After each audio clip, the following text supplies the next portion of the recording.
What's up, magical people? Welcome back to Most Magical Life. I'm Mia Magik. Today we're talking about the Taurus full moon coming up on All Hallows weekend. This is going to be super witchy, highly magical. This is my rising and moon sign, so I always love this particular constellation and this full moon in the year. It obviously helps me step into my powers because it's very deeply related to witchcraft and the occult and personal transformation, and also our abundance and our Venusian goddess-like feminine grounded nature energy. So it's very much who I am in general, but it also is a portal that I find can be deeply amplified by absolutely anyone who really chooses to work with these archetypal energies.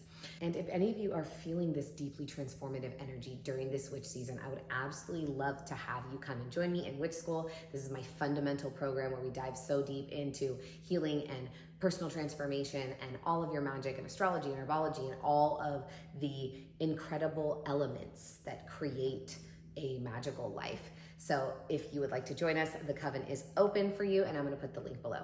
So this is a full lunar eclipse on this October 28th full moon.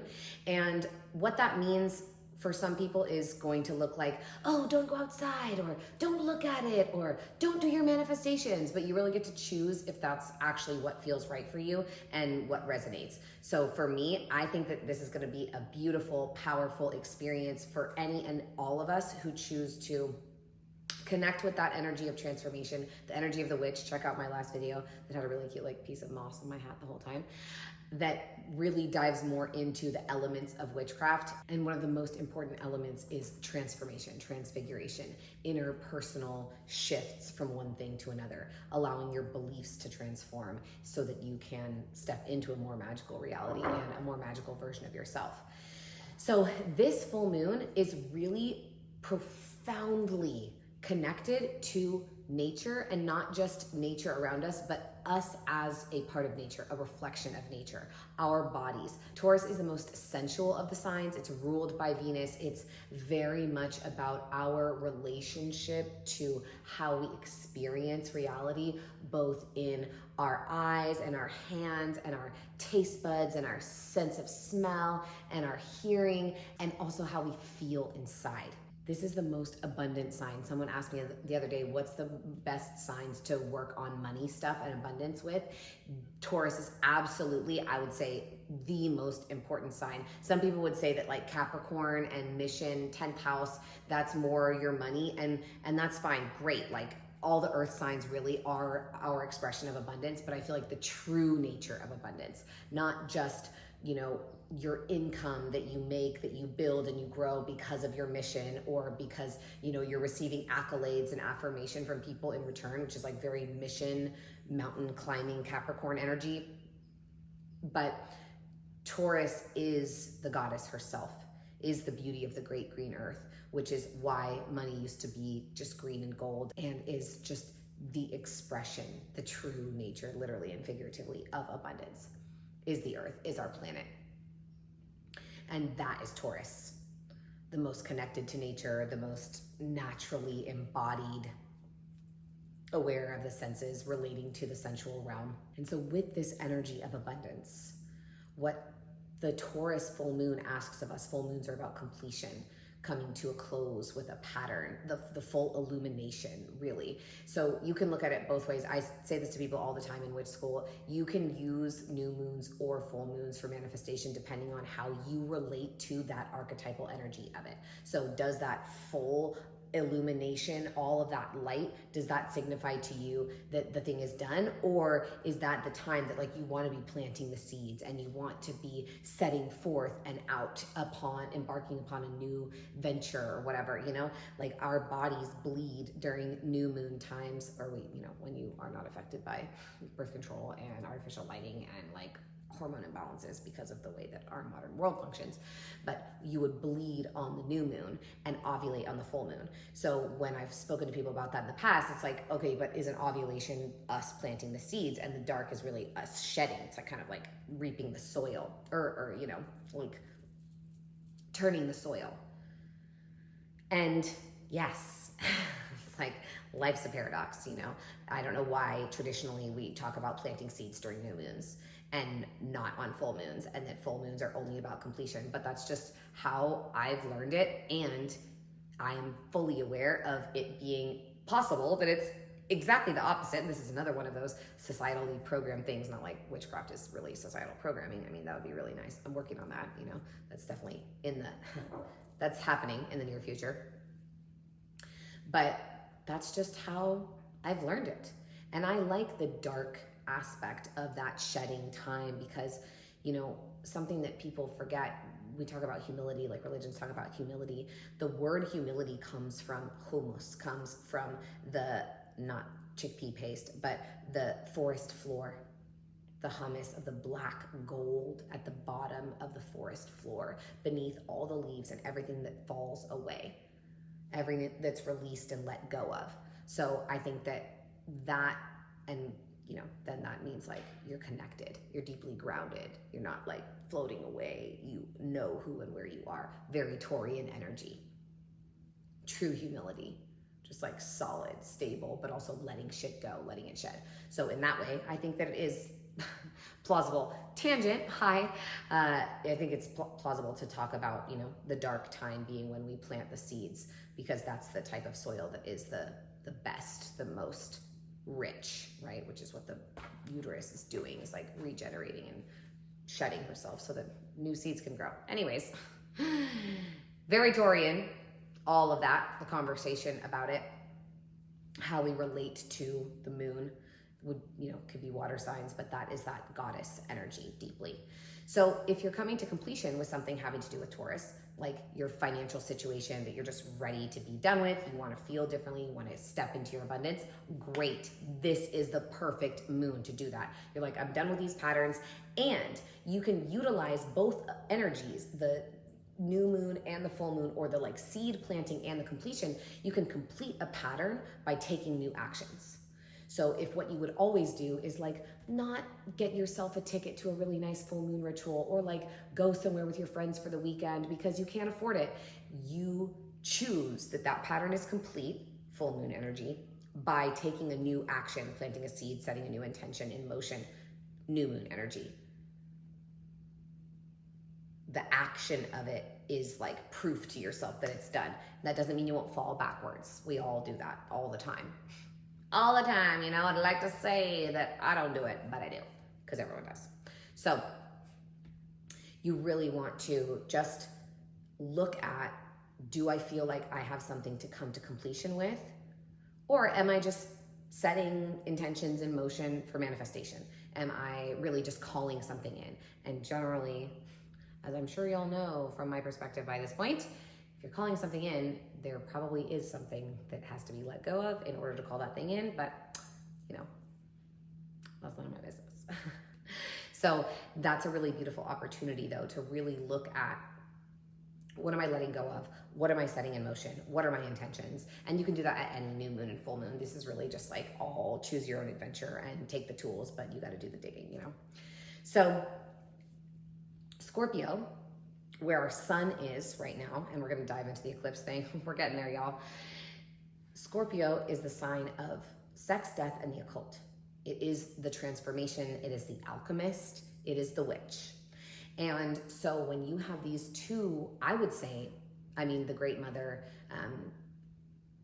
so yeah, like two of perhaps the three deepest archetypes, greatest archetypes, energies of the feminine, like the sensual Venusian goddess, the Great Mother, which is Cancer. She's not around during this moment. I mean, I'm sure she is, but I don't know about all the other planets. And then the witch. It's like the goddess and the witch. That's what we're going with during this time, at this moon. And so Scorpio wants you to transform, wants that shadow to be fully illuminated in order to alchemize and create that lead or that pain into gold or into power. And so we really want to be careful and mindful at this moment of what is most important for us to look at, let go of, like be in completion with moon in Taurus, body, health, relationships, abundance, career, all of that is earth energy. Then Scorpio, what is it going to take? What do I have to alchemize? What part of my magic am I going to wield in order to create this transformation or to actualize it in my life? And the eclipse, what makes it so fascinating is that an eclipse or lunar eclipse is when the sun and the moon are in opposing parts of the sky, which they always are at the full moon. That's why it's illuminated. But the shadow of the earth intercepts the light of the sun shining on the moon. Now the sun is our personality, it's how we shine, it's our radiant energy, it's our outward facing part of ourselves. It's really that life force energy. It is our action and how we choose to walk forward, what we do in our lives. And the moon is our subconscious, it's our sexuality, it's our emotional realm, it's all of the waters within us. It's very feeling, you know, I think we all know about the watery emotions. So it's our feelings. And the sun is generally shining the light on the moon during this time, but the shadow of the earth, the body, the finances, the career, the relationships, the health, the physical environment, some aspect of your earthly reality, of the earthly reality in this archetypal interplay is eclipsing the light of the sun, the life-giving energy that we are meant to feel in our sensual, sexual, creative, and emotional realms. What lights it up? So this would be the kind of thing where people would be like, don't go out because if this, you know, Taurus, so earth sign, moon in earth sign, earth eclipsing moon, is this gonna, you know, be really sensually like such a drag? Not delightful, the opposite. Is this gonna bring something crashing down in that earthly reality for you? You never know. That part's uncertain.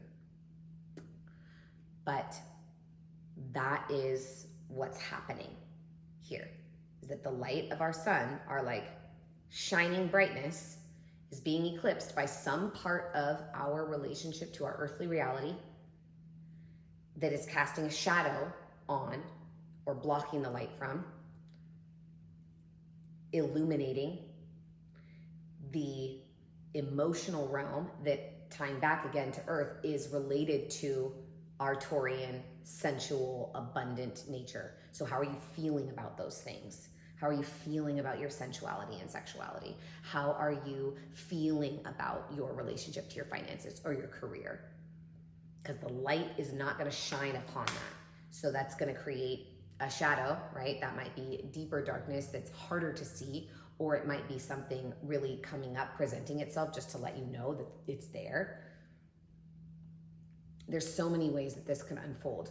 I am not into the like subscribing to negative and worrying about things.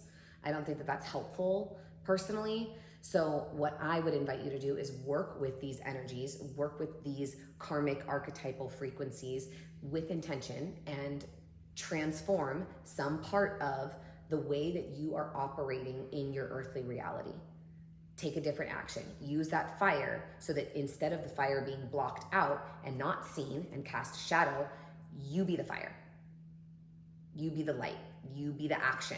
You be the shining and the trust and the faith. And like, I'm gonna do this. I got this. Which then transforms your earthly reality because you've taken a new step, new path, which will transform your emotions. These two play off of one another. Obviously, we know how that goes in our lives. Like, if you're feeling really happy and really great, usually things tend to be going pretty well. And if things are going really well, it's like, I hope you let yourself be happy. I'm still working on that fully myself too, you know, like that things are so good and I get to just actually be happy. It's not something we're trained to do or to feel worthy of. And it's great. It feels so good. It's like, oh my God, I'm actually really happy. I'm happy. My life is beautiful. My life is amazing. Wow, cool. So you can create that. You can make that what you subscribe to and what you empower in your life and in your mind and in your reality. And that is a huge piece. I wrote a book. It's out in January. It's called Intuition. And that is really what it's all about, is understanding this language of this universal communication that's being provided and directed to us all the time. And knowing how we can step forward and we can utilize the information around us to positively impact and send ripples out into this fabric of consciousness. What am I gonna do in order to live the life that I wanna live? And how can I change or transform the ways that I'm operating or behaving to then watch as the world around me transforms? And then in response to how the world around me transforms, I feel so different. I feel so grateful. I feel so alive. You can do that for yourself throughout anything. I have a friend, I think this is so crazy, but some of y'all know Andre DeCoom, the host of Know Thyself podcast. And he says there is nothing inherently stressful. Nothing is inherently stressful. And I personally cannot imagine that. Because it certainly feels like there's a lot of stressful things, especially going on in the world right now. But I understand that the invitation is for us to just respond with peace and empowerment and certainty. And I do think that that's possible. Hasn't become possible for me all the time yet, I'll tell you what. But I'm really looking forward to the day that it does. And so that is what this moon is asking of you. And it's what it's asking of all of us. I keep saying this, those of you who have watched my last couple of videos, like, sorry for being repetitive. But the world needs us right now, y'all. Seriously and deeply. Needs our magic, needs our power, needs us to be our best selves, needs us to believe in magic. Again, bring it home to this planet. We need to get Earth back on the Galactic Council. Let's be fucking real about it. That needs to happen. Because this whole thing that we're doing, like raping and pillaging her as a planet and then pretending that we like don't have galactic support or connection, is outrageous. And we're not. Now the government's telling everyone that we do. So it's time for all of us to step up, to rise up, to stop shopping at Amazon and just buying plastic shit. Stop eating fast food that's full of like antibiotic hormones from the animals that are so horribly treated. Most of you know that I have recently shifted, and it was important for my personal health to start eating meat again, but like, hot damn if I am not so particular about what I'm putting in my body. And it's all so important. And your choices matter. Who you are, what you do, how you show up matters, all of us. And so my wish and my prayer for this moon is that you find a way to transcend whatever the old ways of being were for you that kept you from experiencing your divine nature in nature and yourself, to connect with the frequency of abundance. I hope that you find a way to transform that and let it go completely. And I'm working on that same thing myself in a whole new way. Really noticing that I still try to like save money on things when I don't need to anymore. And I'm so grateful that I don't need to. And every time I do, something goes wrong. And I end up spending way more time, way more money, way more effort, way more energy. And so that's like fully a habit that I am committed to transforming and releasing entirely on this full moon for myself, so that I can actually enjoy my life and be happy and live in my freedom that I've worked hard for, and that I believe is my right and a gift from the goddess because of who I'm being and how I'm showing up and what I'm doing. And that involves, like I said, I got a lot of comments about this, everything secondhand, everything secondhand. I am a vintage flea market. I spent like all morning today at like 2 different flea markets at a estate sale, because that's where I like to source the things in my life. I don't subscribe to the fact that they are like haunted or have weird energies. Like, I don't buy that, because I don't want to empower that in my reality personally. And so I furnish my home with things that are so beautiful and make it so eclectic and so unique. And it takes longer, but it's worth it. And all the choices that we make ripple out into the universe, all of them. And so if we can remember that, we can truly transform this tapestry. We can make the most beautiful tapestry of reality with our fellow brothers and sisters. I know that, I believe it. And so that's why I'm making this video and praying for this transformation of our nature with you. And so I hope that this lands and resonates, and that you find a beautiful way to create a ritual for yourself that's most highly aligned for your healing and your transformation. And as I mentioned, if you would like to order my book or join me in Witch School, I will place both of those links down below in the description. I am so grateful to y'all. Thank you for being here. Thank you for all your sweet comments and messages. I am Mia Magik. Make sure you like, comment, and subscribe. And as always, thank you so much for allowing me the great honor of welcoming you to your most magical life.